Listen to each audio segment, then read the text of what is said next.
kardus meningkatkan status AG menjadi tersangka. Akan tetapi A menjadi tersangka dalam kasus lain yakni pencabulan anak di bawah umur. Penetapan AG sebagai tersangka setelah polisi memiliki 2 alat bukti dengan memeriksa 12 saksi. Tersangka AG juga disebut berpotensi menjadi tersangka kasus pembunuhan terhadap PNF. Nah, tidak hanya itu, tersangka AG ini juga ditahan di Dir Narkoba Polda Metro Jaya sesuai hasil tes urinnya dinyatakan positif mengandung metafetamin.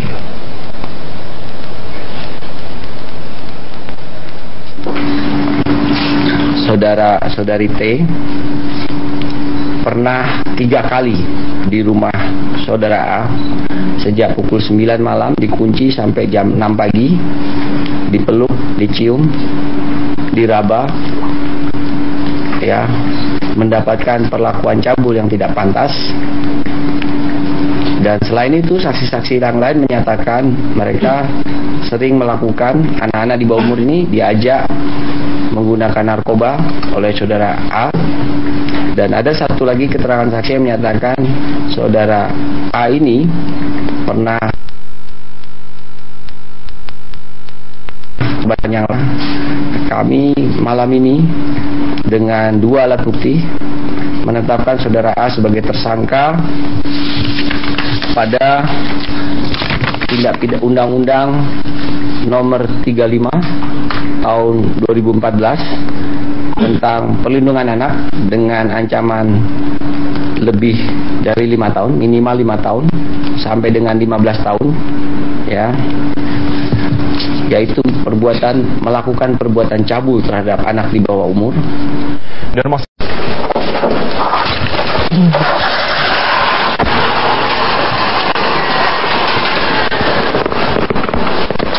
Misteri tewasnya anak perempuan berusia 9 tahun PNF yang ditemukan tewas dalam kondisi mengenaskan di dalam kardus Jumat malam lalu mulai menemukan titik terang. Pada Kamis malam, petugas kepolisian memasang garis polisi di warung sekaligus rumah milik A, warga Rawalele yang merupakan tetangga dari korban PNF. A adalah salah satu dari 4 orang saksi yang diperiksa penyidik Polda Metro Jaya. Hasil pemeriksaan DNA kasus bocah dalam kardus adalah adanya kecocokan DNA dari salah seorang saksi dengan salah satu barang bukti yang ditemukan polisi. Menurut Direktur Reskrimum Polda Metro Jaya Kombes Pol Krisna Murti, kecocokannya mencapai 99%. Namun untuk memastikan kesamaan DNA tersebut, Polda Metro Jaya akan memeriksa ulang DNA itu di Puslap 4. Alat bukti berupa DNA tersebut ditemukan di dalam kotak di sekitar lokasi temuan jenazah PNF. Selain memeriksa ulang DNA, polisi juga akan bekerja sama dengan lembaga forensik lain untuk mendapat second opinion mengenai alat bukti yang ditemukan.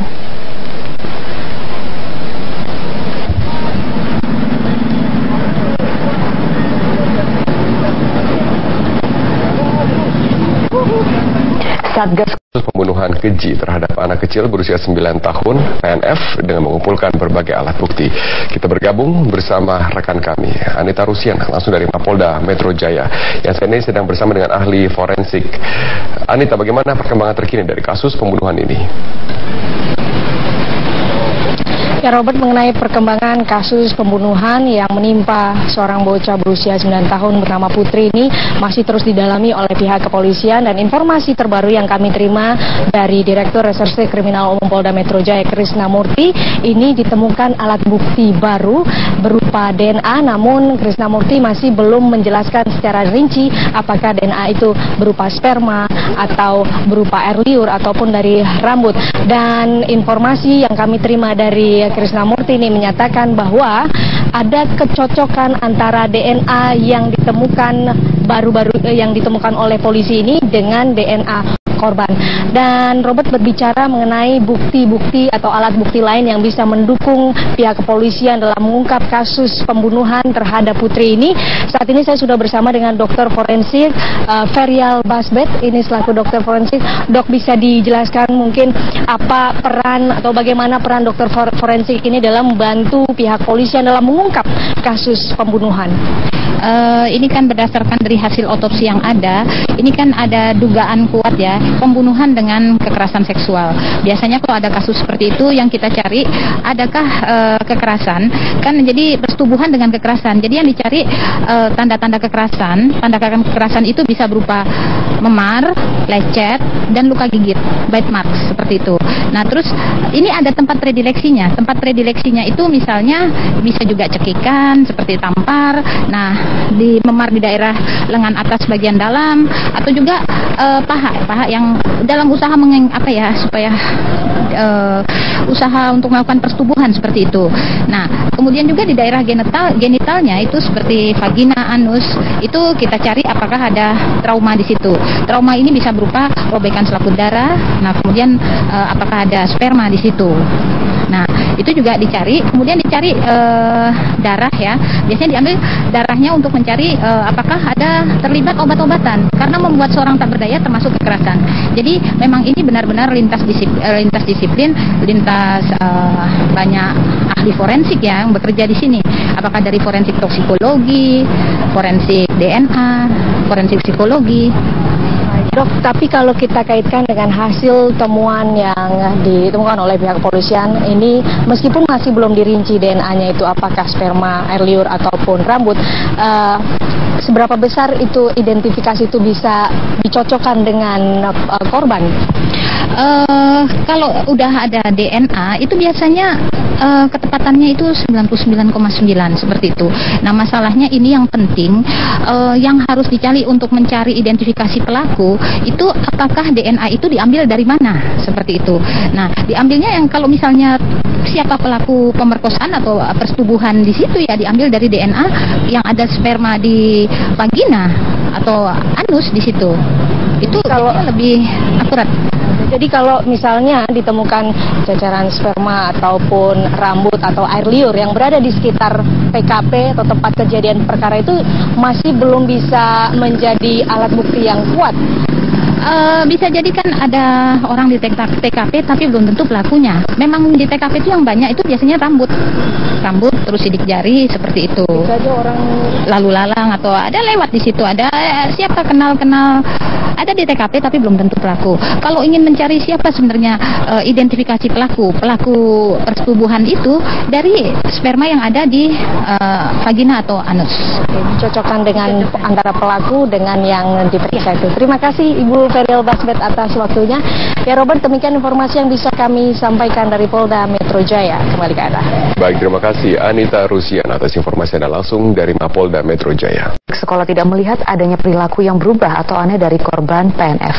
Korban selama hidupnya dikenal sebagai sosok yang baik, ceria dan mudah bergaul. Menurut keterangan pihak sekolah, korban pulang pada pukul 9 sesuai dengan jadwal dan pulang sendiri seperti biasa.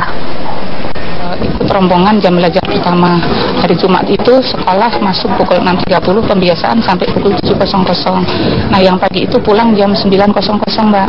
Jadi memang sudah pulang sekolah, jam belajarnya memang udah selesai. Ya, bukan berarti pulang awal, memang jam untuk rombongan belajar pagi itu memang sudah selesai di jam tersebut. Kemudian dilanjutkan kembali di rombongan yang kedua, rombongan jam belajar tersebut mulai dari pukul 9 sampai pukul 11.00 tanpa ada jeda waktu untuk istirahat. Di hari Kamisnya pun nggak ada gejala apa-apa, dia juga biasa periang, pulang ke rumah dan pamit untuk ke rumah abinya. Saya kemarin juga silaturahmi ke rumah duka ya, cerita neneknya, pamit ke tempat abinya gitu. Sebelum ditemukan apakah pihak sekolah sempat mencari tapi mencari tidak ada laporan sampai ke sekolah. Jadi kami pun kan tidak tahu. Yang jelas kalau udah anak tersebut sudah dinyatakan pulang, ya itu menjadi tanggung jawab orang tua kembali. Ya. Polda Metro Jaya lagi dari sebuah rumah semi permanen yang tidak jauh dari tempat pembuangan jasad anak dalam kardus di Jalan Sahabat, Kelurahan Kamal, Kecamatan Kalideres, Jakarta Barat. Namun, ini polisi belum menemukan keterangan yang mengarah kepada pelaku pembunuhan anak perempuan berusia 9 tahun PNF. Informasi selengkapnya akan disampaikan reporter Metro TV Laila Zahra langsung dari Polda Metro Jaya. Laila, bagaimana perkembangan kasus yang ditangani Polda Metro Jaya hingga saat ini? Apakah sudah ada titik terang mengenai pelaku pembunuhan terhadap PNF? Ya Maria, Polda Metro Jaya telah mengamankan seorang laki-laki dari sebuah rumah yang tidak jauh dari tempat ditemukannya jasad anak dalam kardus di Jalan Sahabat, Kelurahan Kamal, Kecamatan Kalideres, Jakarta Barat kemarin. Namun polisi belum menemukan petunjuk yang mengarah kepada pelaku pembunuhan anak berinisial PMF. Kabid Humas Polda Metro Jaya M. Iqbal mengatakan seorang laki-laki diamankan karena anjing pelacak yang diturunkan ke lokasi penemuan jasad korban berlari ke satu rumah semi permanen di dekat lokasi penemuan jasad. Anjing pelacak terus berputar-putar di rumah tersebut sehingga pemilik rumah diamankan untuk dimintai keterangan. Tim penyidik menduga anjing pelacak mencium sesuatu dari rumah tersebut yang ada korelasinya dengan korban. Namun sejauh ini belum ada petunjuk yang mengarah ke pelaku pembunuhan anak berusia 9 tahun tersebut. Selain mengamankan seorang laki-laki, tim penyidik juga mendapatkan petunjuk dari kamera CCTV yang dimiliki oleh warga yang terlihat dan yang merekam gambar sosok laki-laki yang membawa barang seperti kardus menggunakan sepeda motor. Semua petunjuk ini, kata Iqbal, akan digabungkan dengan hasil analisa forensik untuk mengungkap pelaku pembunuhan. Berikut pernyataan Kabid Humas Polda Metro Jaya M. Iqbal. Yang diamankan di lokasi, bukan diamankan, karena anjing pelacak berputar-putar di situ, sehingga kami memerlukan keterangan daripada pemilik rumah itu. Sampai sekarang belum diamankan. Tapi belum ada keterangan dari sang pemilik rumah? Belum ada. Hasil dari pelacakan anjing ini juga belum ada keterangan? Beberapa sudah kita identifikasi, tetapi sampai saat ini kami belum fokus kepada siapa sebenarnya pelaku. Tapi yang jelas. Demikian Maria. Dari Polda Metro Jaya, Lela Zahra, terima kasih. Perempuan berusia 9 tahun di Kalideres, Jakarta Barat. Sejumlah petunjuk mengarah pelaku berada di sekitar tempat ditemukan di kardus yang berisi jenazah korban. Kepolisian terus memburu pelaku pembunuhan dan pemerkosaan anak perempuan 9 tahun di Kalideres, Jakarta Barat. Polisi telah memeriksa seorang pemuda, warga di sekitar lokasi ditemukannya kardus berisi jenazah di Jalan Sahabat Kalideres. Pemuda ini dibawa petugas setelah anjing pelacak K9 unit Jatanras Polda Metro Jaya mengendus rumah kontrakan yang dihuninya. Warga sekitar sempat akan menghakimi sang pemuda, namun berhasil dicegah aparat. Polisi masih memeriksa pemuda tersebut sebagai saksi. Tim Inafis Polda Metro Jaya juga turut serta melakukan olah tempat kejadian perkara (TKP). Polisi menemukan kardus lain berisi kaos kaki berlumur darah yang diduga milik korban berada tak jauh dari kardus berisi jenazah korban. Polisi sempat mendatangi pemilik kardus yang mengaku biasa membuang kardus kosong ke TKP. Petunjuk ini bisa menyempitkan dugaan bahwa pelaku pembunuhan bisa jadi berada di sekitar TKP. Artinya pelaku untuk membungkus barang-barang korban itu mengambil salah satunya box dari sini. Makanya kami menduga lokasi sekitar ini bagian yang kami akan telusuri mencari petunjuk. Kami ingin dengar dari warga juga. Dari penciuman anjing pelacak juga ditemukan sejumlah benda seperti lakban, helaian rambut, dan baju seragam sekolah dasar yang diduga milik korban. Selain diduga tinggal di sekitar lokasi penemuan jenazah, tak menutup kemungkinan pelaku adalah orang yang dikenal oleh korban. Pasalnya, polisi juga telah mendapatkan informasi dari salah seorang teman korban yang melihat korban terakhir kali dijemput di depan sekolah oleh seorang pria dengan menggunakan sepeda motor. Polisi juga telah menyita rekaman CCTV dari salah satu gudang tak jauh dari lokasi. Dalam CCTV, nampak seorang pengendara sepeda motor membawa kardus yang dicurigai sebagai pelaku. Jenazah korban ditemukan dalam kardus Jumat malam lalu oleh warga. Sebelumnya orang tua korban melaporkan korban tidak kembali sepulangnya dari sekolah pada Jumat siang. Dari hasil otopsi, korban tewas akibat cekikan dan mengalami kekerasan seksual. Dari Jakarta, Humaira Balkis, Dian Aristia, Metro TV.